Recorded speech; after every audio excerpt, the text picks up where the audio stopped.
Hello and welcome to another exciting Breakfast with Unity. I'm your host, Max Moreau, and today we're going to be looking at Unity's occlusion culling systems. So, first off, a little note about what occlusion culling actually is. So, occlusion culling is a way of not rendering things that you don't need to render. And let me give you a quick example. We're going to set up a scene that shows this off pretty well. And what we're going to use to do that is I'm going to make a small modification to our grid spawn system.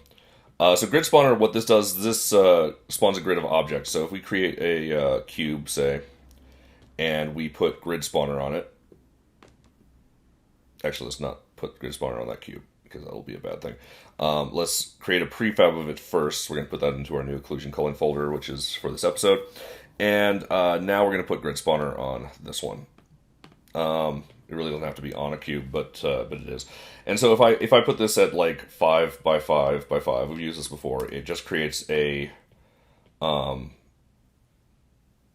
grouping of. Oh wait, we didn't actually assign the cube. Hold on. So we put the cube on here, and actually let's put some space in between things. So let's do 1.5, 1.5, 1.5, and so if we hit play, you'll see that it will spawn in a whole bunch of cubes. And actually, I'm going to spawn more of them, but we're going to modify the script so that we can do this, so that we can get cubes that we can see in the editor. So we're just going to edit the script real quick, and all we're going to do is above start here, we're going to put context menu and call it spawn cubes now.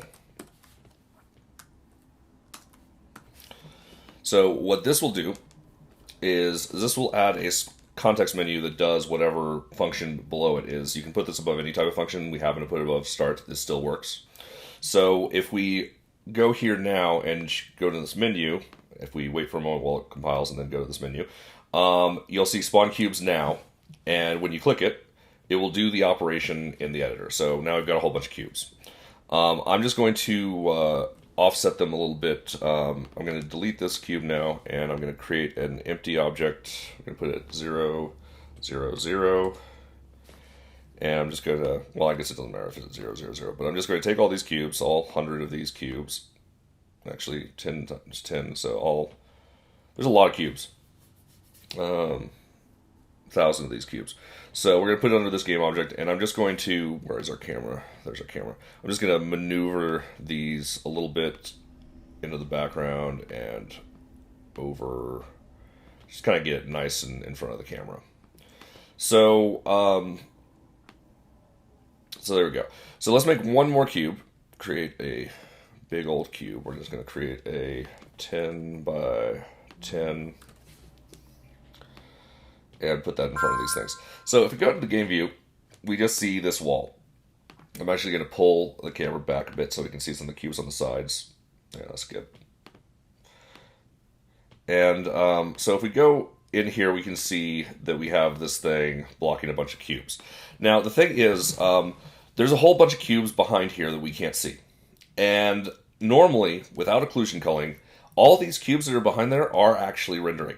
So every single object that you see in front of the camera is rendering. Now, even if you have occlusion culling checked on the camera, which it is by default, it actually does do frustum culling. And what that means is anything that's outside of the view frustum doesn't get drawn. But anything that's inside, even if it's blocked by another object, does. And I can show this here. If we click on the occlusion tag, we can then see this little menu here that says occlusion culling. We can do, oh, well, we can't visualize it because we haven't baked it yet. But supposedly there is view frustum clipping even if you don't do this. But it's really hard to see that without having the occlusion stuff actually baked and going, just the way the menus are set up.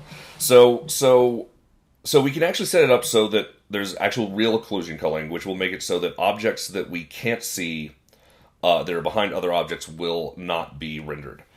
I'm going to actually pull this out just a little bit. So what we're going to do is we're going to bake some occlusion culling. So the way to get to this inclusion menu, I'm going to close it here because you probably don't have it yet. We go to Window, Occlusion Culling. Whoops, that one's a good one too. But Window, Occlusion Culling. And normally it'll probably, the first time it comes up, it'll probably pop up in a window like this. You can dock it anywhere. I'm going to dock it next to the just over here is fine. And so we can go over here and bake the occlusion culling. So it has a couple of options here: smallest occluder, smallest hole. So we have these guys. They're all spaced a certain amount apart. I forgot. Did I do 2.5 or did I do 0.5? I did 0.5. So these guys have 0.5 holes between them, and they're 1.0 each. And I was playing around with this, and you kind of need the values to be a little bit smaller than your smallest occluder and a little bit smaller than your smallest hole. So I'm going to put it at 0.5 for the smallest occluder and 0.25 for the smallest hole, because we have right now 0.5 for the smallest hole and 1.0 for the smallest occluder. This should work pretty well. So if we hit bake, no renders and mark static. Okay, yeah, the other thing is occlusion only works for static objects. The reason being is this is pre-calculated occlusion. So it basically goes through and it just takes samples at different points in the scene to see what objects would be visible at what areas and certain angles. So we're going to click static on here and change all the children. So all these will be static. And this is the point where my computer is going to start killing itself. The other thing we're going to make static is this big cube in front. Just make sure that one's static. The camera doesn't have to be static. It just all the geometry that you want occludable. So like your basic level geometry will be anything that doesn't move in the scene. You want to be set as static. It's a good idea to do that in any case, because especially on Unity 5, because you get all the cool lighting stuff then. But it also saves you on rendering. It batches everything together automatically. Like at start. So basically when you get into the scene, you have just one model that it has to render, even though it looks like individual models. And it also allows you to have occlusion culling. So now we're going to click bake, and you'll see that it draws all these cubes in there. And these cubes represent positions that the camera can be. And so now, if we have it set to visualize here instead of edit, so edit will show you the volumes. If you go to visualize, you will now see how things are occluded when you come through. Now you'll notice that it's showing the occlusion from the edges here, but it's not actually occluding with our big object. Now if we go forward in here, past the big object, you'll see that it is actually occluding some of the cubes are occluding themselves in here. It's not all of them. It's because you can see a lot of little pixels in different places, and it's also because the occlusion culling is not perfect. It never will be. You may be able to see it in-game occasionally. It'll add artifacts like objects disappearing. You probably have seen it in games where you look in certain directions and an object disappears, or from certain positions. That's the occlusion culling system not quite being perfect. And that's okay. It's not intended to be perfect. It's just intended to be pretty good and save you a lot of rendering. Also, this is a particularly nasty case. Lots of little objects that are near each other. Normally, this is done for like large geometry, like walls and stuff in a maze level and stuff. And so anything in that level that's occluded by those walls, you won't see. So we still have this problem though. We have this big old thing. It's set to static, but and this error is from before. Let me just clear that so that we don't have to deal with that. But it's not blocking the camera. Now if we actually get really close to it, it will. And actually even inside of it for a little bit, and then it kind of comes back. And the reason this is happening is if we go to the edit here, you'll see that there's all these volumes here. And it depends on where the camera is, what is occluded, right? But the volumes only extend to the final renderer that is marked as static.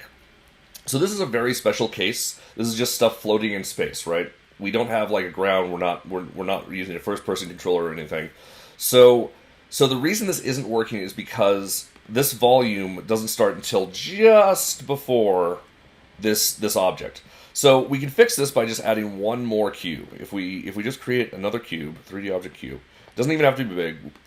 Normally you'd have like level all around you, right? So this is not generally a case that you run into. But if you're testing, you might run into it, so we're going to do it. So we're going to make this a cube out here. We're going to do, we're going to set it to static. And then we're going to bake our occlusion. Now keep in mind,